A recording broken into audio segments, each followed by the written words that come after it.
UPSC वो परीक्षा जहां आपकी सही रणनीति ही सुनिश्चित करती है आपकी सफलता को। हेलो एवरीवन, मैं हूं अपूर्वा राजपूत और मैं आज आप लोगों को बताने जा रही हूं यूपीएससी प्रीलिम्स यानी कि आपकी संघ लोक सेवा आयोग की प्रारंभिक परीक्षा हेतु कुछ ज़रूरी किताबों के बारे में, कुछ स्रोतों के बारे में। आप लोग मुझसे रोज़ाना अनअकैडमी पे प्लस क्लासेस में जुड़ते हैं, फ्री स्पेशल क्लासेस में जुड़ते हैं और आप लोग हमेशा मुझसे एक ही बात कहते हैं कि मैम जो भी लोग तैयारी स्टार्ट कर रहे हैं उन्हें कम से कम आप बताइए कि तैयारी के लिए सोर्सेज क्या होने चाहिए, संसाधन क्या होने चाहिए। इसीलिए मैं आप लोगों को आज इस वीडियो के माध्यम से बहुत ही कम समय में यूपीएससी के लिए जो भी महत्वपूर्ण संसाधन है उन्हें बता देती हूँ। देखिए, अगर आप लोग मुझे पहली बार यहाँ पे देख रहे हैं तो गाइस मैं अनअकैडमी के प्लेटफॉर्म पे अनअकैडमी प्लस पर आप लोगों के लिए ज्योग्राफी को कवर करती हूँ। अगर आप लोग इंडिया के बेस्ट ऑनलाइन प्लेटफॉर्म अनअकैडमी पे जुड़ के यूपीएससी में अपनी सफलता को सुनिश्चित करना चाहते हैं तो आप यहाँ पे जुड़ सकते हैं अनअकैडमी प्लस में। और अनअकैडमी प्लस में जब आप जुड़ते हैं तो आप लोगों से एक रेफरल कोड पूछा जाता है जिससे आपको 10% डिस्काउंट मिलता है। तो यहाँ पे आपको जिस रेफरल कोड का उपयोग करना है वो है अपूर्वा23, APOORVA23। इसका उपयोग करने से आपको 10% का डिस्काउंट मिल जाएगा। चलिए, तो यहाँ पे आते हैं आज के मुद्दे पे। हम लोग बात करते हैं यूपीएससी प्रीलिम्स हेतु स्रोतों के बारे में। तो ये है आपकी यूपीएससी प्रीलिम्स का सिलेबस जो आपको सामने स्क्रीन पे दिखाई दे रहा है। तो मैं आज आप लोगों के लिए एक एक करके एक एक सब्जेक्ट की बात करूंगी और आपको बताऊंगी कि किस विषय के लिए कौन सा स्रोत महत्वपूर्ण है। सबसे पहले हम लोग बात करते हैं राष्ट्रीय और अंतर्राष्ट्रीय महत्व की समसामयिक घटनाओं की, मतलब करंट अफेयर। ये वही करंट अफेयर है जिसके नाम से ही आपको 440 वोल्ट का झटका लगता है। तो यहाँ पे करंट अफेयर के लिए आप सभी जानते हैं कि सबसे पहले तो आपको कवर करने होते हैं न्यूज़पेपर, और न्यूज़पेपर में द हिंदू के सिवाय कुछ और बेस्ट हो ही नहीं सकता। लेकिन आज ये जो वीडियो है ये मैं हिंदी माध्यम के छात्रों के लिए विशेषतः बना रही हूँ। तो यहाँ पे आप लोगों को देखना है कि द हिंदू तो हिंदी में आता ही नहीं है, सबसे बड़ी परेशानी ये है।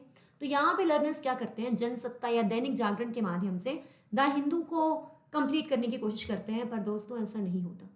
द हिंदू का कोई विकल्प है ही नहीं। तो मैं आपसे यही कहूँगी कि आपको द हिंदू के एडिटोरियल, द हिंदू की न्यूज़ेस को ही कवर करना चाहिए, तभी आप यूपीएससी के लिए रिलेवेंट करंट अफेयर्स को पढ़ पाएंगे। पर मैं जानती हूँ कि हिंदी माध्यम के छात्रों के लिए सबसे बड़ी समस्या यही है कि वो इस अंग्रेजी अखबार को कैसे पढ़ें। तो आज हम 21वीं शताब्दी में जी रहे हैं, बहुत सारी ऑनलाइन वीडियोस हैं जो आप लोगों के लिए रोज़ सुबह द हिंदू की जो खबरें हैं उन्हें कवर करती हैं, आप उन्हें देखिए। तो क्या द हिंदू अकेले को कवर करने से यूपीएससी करंट अफेयर हो जाता है? ना।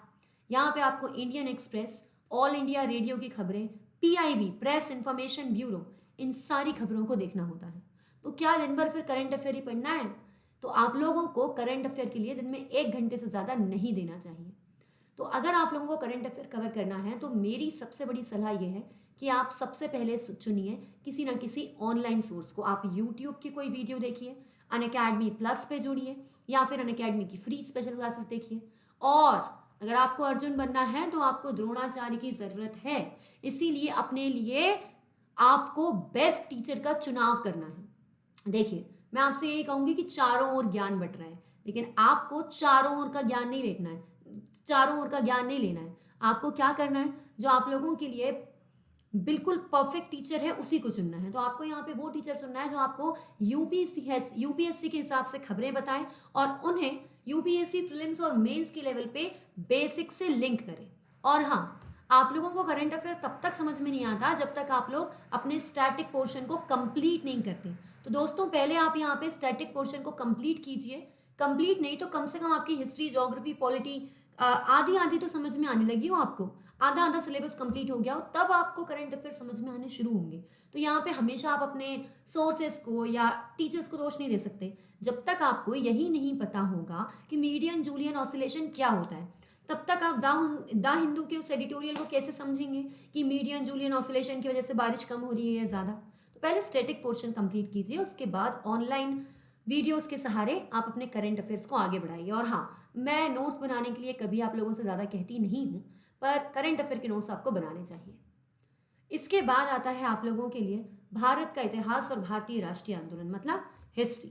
तो हिस्ट्री में दोस्तों, अगर आपका जो बैकग्राउंड है वो हिस्ट्री से रहा है, जैसे आपने 11th-12th में हिस्ट्री पढ़ी है, आपने ग्रेजुएशन हिस्ट्री से की है, पीजी किया है, तो फिर तो आप सीधे विपिन चंद्रा और स्पेक्ट्रम पढ़ सकते हैं। लेकिन अगर आपकी हिस्ट्री वीक है, आपका बैकग्राउंड हिस्ट्री से नहीं है, कोई टेक्निकल बैकग्राउंड है, तो आप यहाँ पे एनसीईआरटी से शुरुआत कीजिए, इससे बेहतर कुछ नहीं। और एनसीईआरटी सिर्फ 11th-12th की नहीं, आपको यहाँ पे जो एनसीईआरटीज पढ़नी है वो किस तरीके से करनी है, आपको यहाँ पे 6th से लेके कक्षा 6वीं से लेके 12वीं तक की सभी एनसीईआरटी किताबों को अच्छी तरीके से पढ़ना है। और पढ़ना है इस तरीके से नहीं कि अब बस पढ़ लिया हो गया, आपको इन चीज़ों को समझना है, जिससे आप जब आगे एडवांस बुक्स को पढ़ें तो वो आपको समझ में आए। इसीलिए आपको क्या करना है, सबसे पहले आपको एनसीईआरटीज पढ़नी है। अब देखो, जिसकी हिस्ट्री वीक है उसको एकदम से एनसीईआरटीज भी समझ में नहीं आती, वो बस एक तरीके से रीडिंग करते जाता है जैसे किसी नोवेल की रीडिंग कर रहे हो। तो यहाँ पे मैं फिर से आपसे कहूँगी कि आप ऑनलाइन वीडियोस का सहारा लीजिए ना, दिन भर इंस्टाग्राम, व्हाट्सअप, यूट्यूब इतनी सारी चीज़ें देखते हैं, तो आप एनसीईआरटी के लिए ऑनलाइन वीडियोस देखिए, पहले वीडियो देखिए, उसके बाद बुक्स को पढ़िए, आपको आसानी से समझ में आएगी। जब आपकी एनसीईआरटी कंप्लीट हो जाएगी तब आप मॉडर्न इंडिया के लिए, आधुनिक भारत के इतिहास के लिए उठाएंगे विपिन चंद्रा को। लोग क्या करते हैं, शुरुआत में विपिन चंद्रा को लेके बैठ जाते हैं, 20 बार पढ़िए समझ में नहीं आएगी जब तक आपको हिस्ट्री का बेसिक नॉलेज नहीं है। तो आप विपिन चंद्रा की किताब को तब उठाएंगे जब आपको जो हिस्ट्री है वो बेसिक तरीके से समझ में आने लगी हो, और जब आपकी हिस्ट्री लगभग पूरी हो जाएगी 100% कवर, तब आप लेंगे यहाँ पे स्पेक्ट्रम को और हिस्ट्री को टाइमलाइन के हिसाब से अब याद करना शुरू करेंगे। तो यहाँ पे आप प्रीलिम्स और मेंस GS1 में जितनी हिस्ट्री पूछी जाने वाली है उसके हिसाब से हिस्ट्री आप कंप्लीट कर सकते हैं। चलिए, तो यहाँ पे आप लोग ऑनलाइन वीडियोस का सहारा आसानी से ले सकते हैं। अनअकैडमी की प्लस स्पेशल क्लास, वो तो फ्री होती हैं स्पेशल क्लासेस, उनका सहारा लीजिए। चलिए, इसके बाद आता है प्रीलिम्स में हमारा फेवरेट सब्जेक्ट पॉलिटी, राज व्यवस्था। तो दोस्तों, यूपीएससी की तैयारी जिस दिन आपने शुरू की थी उस दिन आप लोगों को पता चल गया था कि पॉलिटी के लिए सबसे बेस्ट स्रोत अगर कोई है, सबसे बेस्ट कोई किताब है, तो दी लक्ष्मीकांत से बेहतर कुछ नहीं।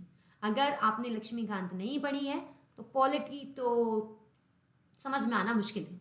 तो मैं आपसे कहूँगी कि आपको लक्ष्मीकांत पढ़नी है। यहाँ पे आप पूछते हैं कि एनसीईआरटी पढ़नी है क्या पॉलिटी की? No, clearly no. आपको पॉलिटी की एनसीईआरटी पढ़ने की ज़रूरत नहीं है, आप सब इतने होशियार हैं। तो जो लक्ष्मीकांत की किताब है उसमें बहुत ही सरल और सहज भाषा में चीज़ें लिखी हुई हैं, तो आपको यहाँ पे जो एनसीईआरटी है 6 से 12th की पॉलिटी की वो नहीं पढ़नी है। तो सवाल उठता है, क्या सिर्फ लक्ष्मीकांत से प्रश्न आते हैं? ये भी नहीं, यहाँ पे लक्ष्मीकांत से करंट अफेयर को मिला करके प्रश्न पूछे जाते हैं। अब तो यूपीएससी बहुत अच्छे तरीके से प्रश्न आपसे पूछती है। आप लोगों को यहाँ पे जो प्रश्न पूछे जाते हैं वो एक रट्टा मार तकनीक के आधार पे नहीं पूछे जाते, जिन्होंने चीज़ों को तार्किक आधार पे समझा है वही यहाँ पे प्रीलिम्स और मेंस में आंसर को सही तरीके से अप्रोच कर पा रहे हैं। तो ये लक्ष्मीकांत को भी आपको गहराई से पढ़ना है, इसमें हर वो चीज़ नहीं लिखी हुई है जिससे प्रश्न आएंगे। तो अब लक्ष्मीकांत को सही तरीके से कैसे पढ़ें? मैं हूँ ना, यहाँ पे मैं आप लोगों के लिए प्लस पे तो पॉलिटी बैच जल्द लॉन्च कर ही रही हूँ। मैंने अपनी फ्री स्पेशल क्लास में अभी पॉलिटी की एक सीरीज जो है वो कंप्लीट की है। तो आपको जाना है अनअकैडमी पे, फॉलो करना है अपूर्वा राजपूत को, उसके बाद आप फ्री स्पेशल क्लास में सी ऑल पे जाइएगा। वहाँ पे आपको राज व्यवस्था, वर्णन लक्ष्मीकांत के हर पृष्ठ का, इस तरीके से काफ़ी लंबी सीरीज मिलेगी, 100-150 क्लासेस की। उन्हें आप देखिए, आई कैन गारंटी यू उसको देखने के बाद यूपीएससी प्रीलिम्स और GS2 इसका कोई प्रश्न आपसे ना बने, ये संभव ही नहीं। चलिए, उसके बाद आते हैं अपने सब्जेक्ट पे, मेरे सब्जेक्ट पे, ज्योग्राफी। तो आपके प्रीलिम्स में लिखा हुआ है भारत और विश्व का भूगोल, भारत और विश्व का प्राकृतिक, सामाजिक और आर्थिक भूगोल। तो आप जानते हैं कि ज्योग्राफी के लिए आपको कहा जाता है कि आप 6 से 12th की न्यू एनसीईआरटीज पढ़ेंगे। उसके बाद आपसे कहा जाता है आप एटलस से मैपिंग वगैरह सीखेंगे और करंट अफेयर से लिंक करेंगे। पर दोस्तों, मेरे प्लस वाले लर्नर जो मुझसे पढ़ चुके हैं, यूपीएससी को क्लियर कर चुके हैं, उनका कहना ये है कि geography is equal to Apurva Rajput. तो मैं आपसे कहना चाहूँगी, अगर आप यूपीएससी के लिए ज्योग्राफी को कवर कर रहे हो तो आप मुझसे जो मेरी वीडियोस हैं उनसे पढ़ करके आसानी से यूपीएससी के सारे सवालों को जो प्रीलिम्स में आएंगे और GS1 में आपसे पूछे जाएंगे आराम से लिख सकते हो। इसके लिए आपको क्या करना है, या तो प्लस में जुड़ जाइए आप अनअकैडमी पे, उससे बेहतर कुछ हो नहीं सकता, या फिर मेरी जो फ्री स्पेशल क्लासेस हैं उनमें सैकड़ों वीडियोस हैं, सैकड़ों, जहाँ पे मैंने पूरा जो ज्योग्राफी उसे कई बार कवर किया है। हर बार मैं नई सीरीज लाती हूँ अपडेटेड करके। तो वहाँ पे मैंने physical geography, Indian geography, world geography सब कुछ कवर करके रखी है।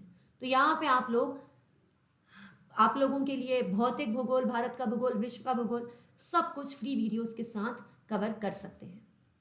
चलिए अगले सब्जेक्ट की बात करते हैं जो है इकोनॉमी, यानी कि आपकी अर्थव्यवस्था। तो इकोनॉमी से जो प्रश्न आते हैं वो थोड़े से करंट अफेयर ओरिएंटेड आते हैं, पर जब तक आपको बेसिक्स नहीं आता तब तक आप करंट अफेयर्स वाली चीज़ों को कैसे समझेंगे। तो इसके लिए मैं आपसे कहूँगी कि आप एनसीईआरटीज़ को शुरू कीजिए। अगर आपके पास वक्त कम है तो 11th-12th की एनसीईआरटी पढ़िए, और वक्त है तो 9th से 12th की एनसीईआरटी पढ़िए, जिससे आपका जो बेसिक्स है इकोनॉमी का वो कंप्लीट होगा।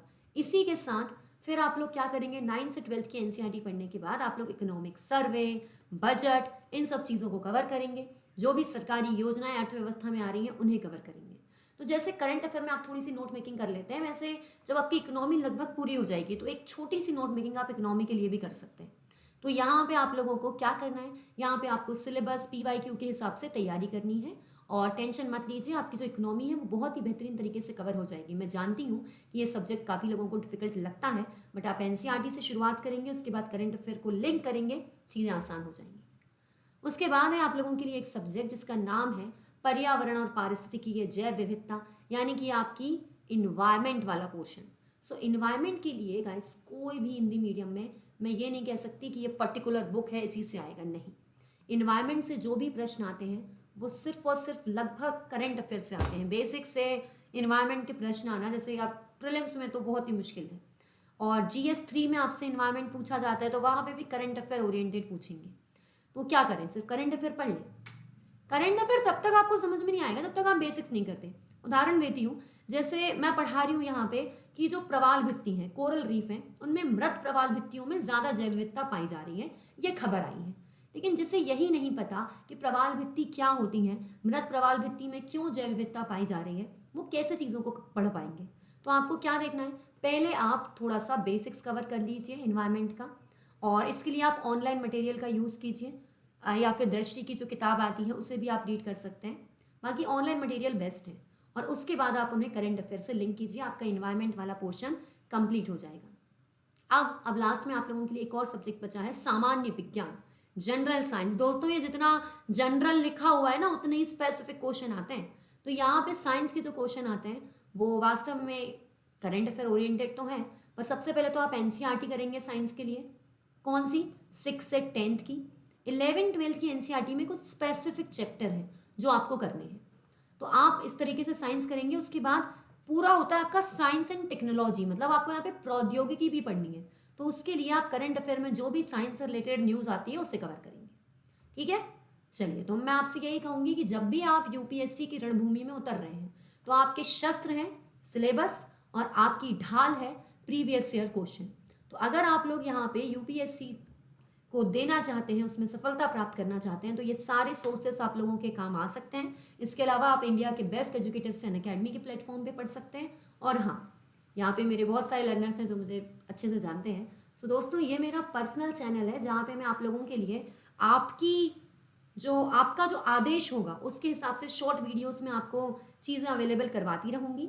अगर आपने इस चैनल पे मेरे साथ थोड़ा सा मेरा साथ निभाया तो मैं आपको यहाँ पे करंट अफेयर की कुछ न्यूज़ है, ज्योग्राफी, इन्वायरमेंट या पॉलिटी की कोई बहुत अच्छी खबर है जो तुरंत के तुरंत कवर करना ज़रूरी है, या छोटी छोटी चीज़ें जो आपको बार बार रिवाइज करनी होती हैं या एनिमेशन के साथ कवर करनी होती हैं, वो मैं आपको इस चैनल पे अवेलेबल करवाऊंगी।